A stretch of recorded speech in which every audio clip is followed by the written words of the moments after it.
खबर के साथ राजौरी में हिंदुस्तानी फौज ने 3 मिलिटेंटों को हलाक कर दिया है। राजौरी के नौशेरा सेक्टर में मिलिटेंटों ने दरअंदाजी की कोशिश की थी। फौज ने दरअंदाजी की कोशिश को नाकाम बनाया है।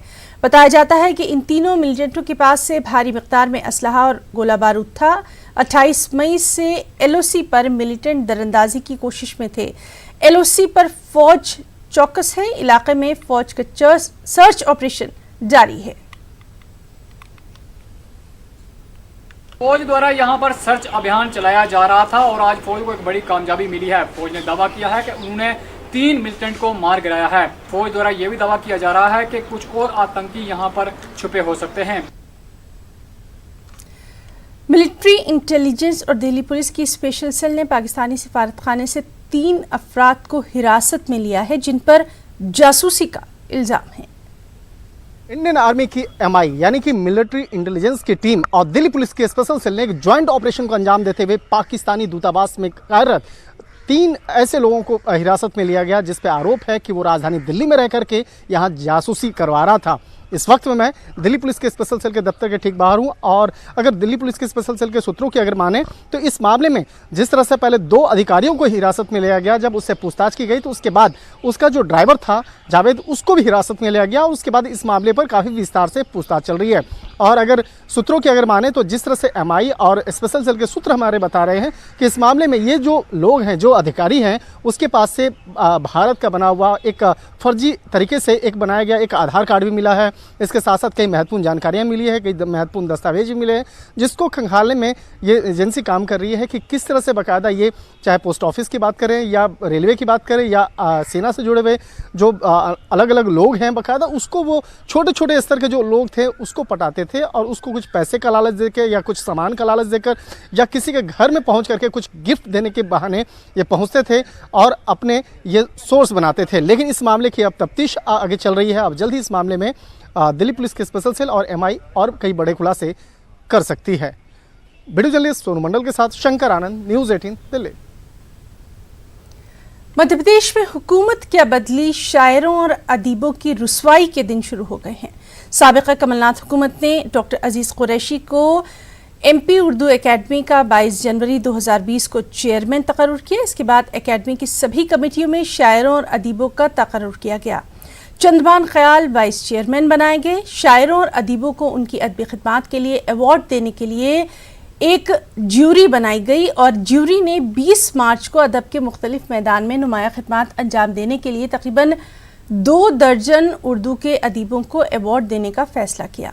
लेकिन हुकूमत बदलते ही नई सेक्रेटरी ने शायरों और अदीबों को एजाज़ देना तो दूर की बात, साबिका कमेटी ने अवार्ड देने के लिए जो चेक बनाए थे सभी को मनसूख कर दिया। हालांकि अवार्ड के नाम पर जो रकम तकसीम की जाना थी वो सिर्फ 11 लाख ही थी।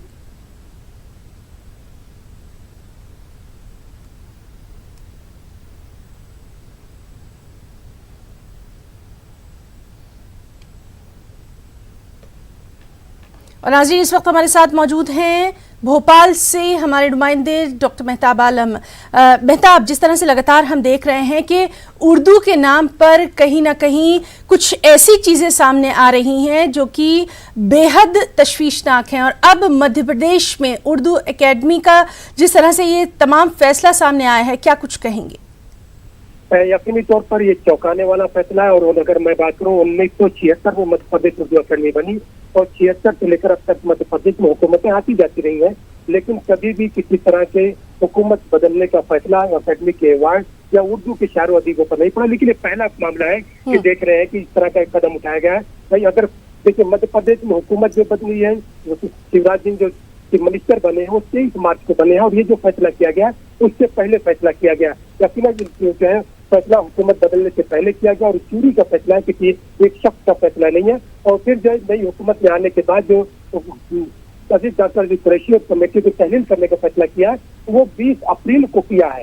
इसका मतलब है कि 20 अप्रैल से पहले के जो फैसले वो माने जाने चाहिए थे और चेक भी बनाए गए थे, लेकिन चेक इसलिए नहीं भेजे जा सके क्योंकि लॉकडाउन हो गया था और लॉकडाउन की वजह से जो है पोस्ट ऑफिस और दूसरी की जो एजेंसी है सब बंद हो गई थी। लेकिन नई सेक्रेटरी आने के बाद एक तरफा एक फैसला किया है। जब उनसे पूछा गया तो उन्होंने कहा कि जो है हमें कुछ शिकायतें मिली थी, लेकिन शिकायत किसने की क्या ऐसी कोई शिकायत की उनसे बात की गई? उन्होंने इसका कोई जवाब नहीं दिया। उन्होंने कहा कि इसका फैसला हम हुकूमत को दे सकते हैं, आपको नहीं दे सकते हैं। लेकिन सवाल यह है कि एक चुनी हुई कमेटी का फैसला था, एक ज्यूरी का फैसला था, जी, जी। और ज्यूरी के फैसले को जो है अगर कोई नई कमेटी आती है तो उस कमेटी को तो अख्तियार है, तो कमेटी जो है दूसरी कमेटी के फैसले को रिव्यू कर सकती है, लेकिन एक सेक्रेटरी को इस तरह के फैसले लेने का अख्तियार नहीं है, जिस पर सवाल उठ रहा है। और यहाँ पे जो हमारी उर्दू की कई तंजीमों से बात हुई, उन्होंने कहा इस फैसले को अदालत में चैलेंज करेंगे, क्योंकि इससे पहले भी कमलनाथ हुकूमत के जो फैसले जिसको शिवराज हुकूमत ने बदला था, जो बहुत सारे कमीशन के चेयरमैन बनाए गए थे, उस पर जो है जबलपुर हाईकोर्ट ने स्टे दे दिया। ये कहा जा सकता है वहाँ पर शिवराज हुकूमत को बैक फुट पर आना पड़ा था।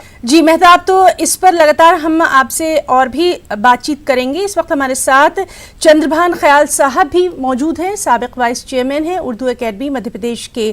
ख्याल साहब, जिस तरह से ये बात सामने आई है एक ऐसे वक्त में जब हमको शायरों और जो अदीब हैं उनकी बेहद हौसला अफजाई की ज़रूरत है, क्योंकि पहले ही वो कोविड-19 से इतना ज़्यादा मुतासिर है, ऐसे वक्त में इस तरह का फैसला आना, आपका रद्द-ए-अमल जानना चाहेंगे। देखिए साहब, अगर ये अवार्ड को रद्द किया गया है ये सरासर गलत है, अफसोसनाक है और ये तंग नजरी का सबूत है।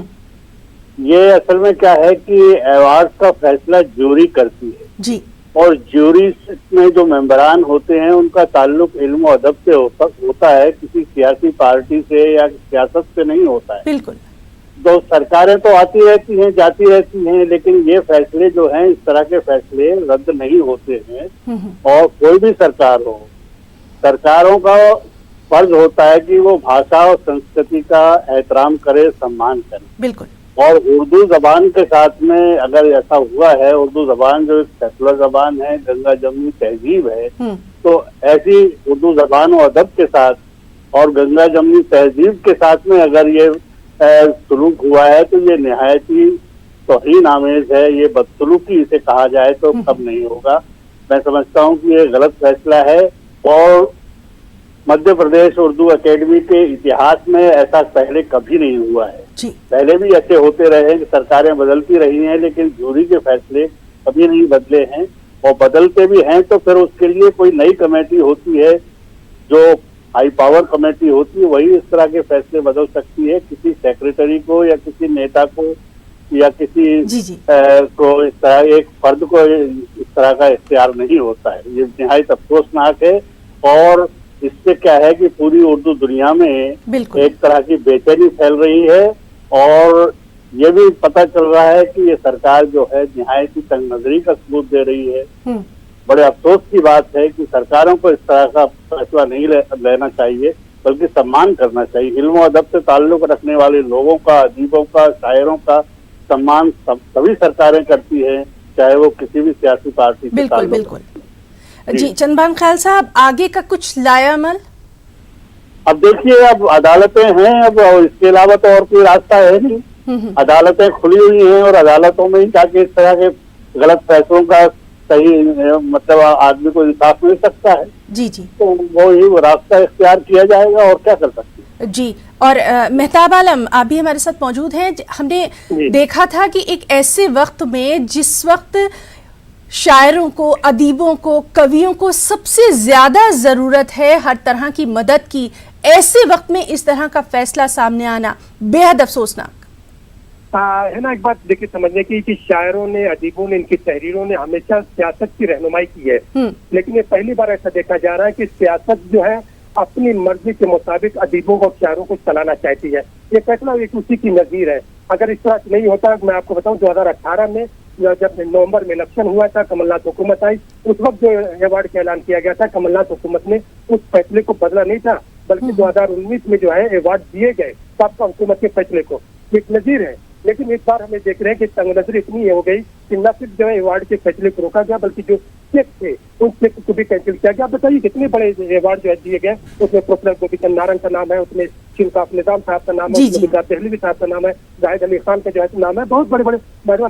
चंद्रभान साहब ने जो बात कही है, मैं उसी बात को आगे बढ़ा रहा हूँ कि तंगनजरी के अलावा और कुछ नहीं किया जा सकता है। जी मेहताब आलम, आपका भी बहुत बहुत शुक्रिया अदा करना चाहेंगे। साथ ही साथ चंद्रभान ख्याल साहब, आप का भी बहुत बहुत शुक्रिया अदा करना चाहेंगे। और बिल्कुल यही बात सामने आ रही है कि इस तरह के मामलों में सियासत बिल्कुल नहीं होनी चाहिए। आगे इस पर क्या कुछ और रिएक्शन रहेगा, उस पर भी लगातार हमारी नजर बनी रहेगी।